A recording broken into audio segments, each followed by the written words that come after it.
ലേശം ചായ എടുത്തേ. ഈ അടുക്കളയിൽ കേറിയപ്പോ തന്നെ തുടങ്ങി ഓളെ ഒരു ചായ. വേണ്ടിക്ക് വന്നെടുത്താക്കി കുടിച്ചോ. എടാ നിനക്കായിട്ട് ഞാൻ ചായ ആക്കി തരാം കേട്ടാ. പാമ്യാർന്നു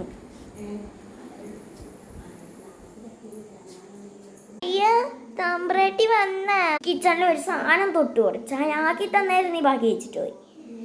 ഇനി പറ്റൂല, ഇനി ഞങ്ങൾക്ക് തരാൻ കഴിയില്ല. ഇനി നാളെ മുതൽ എനിക്ക് ചായ ഇല്ല കേട്ടാ.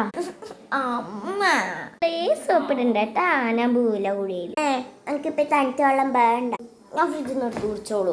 നീ എന്ത് കുടിക്കുന്ന പറഞ്ഞ എടുത്തിട്ട് തണുത്ത വെള്ളം അല്ലാതെ എന്ത് ടൂറ് പറഞ്ഞേക്കാം. എവിടെ വഴിക്ക് വരൂല അല്ലേ? വടി എടുത്തിട്ട് അടിച്ചിട്ടില്ലെങ്കിലേ അതിശു.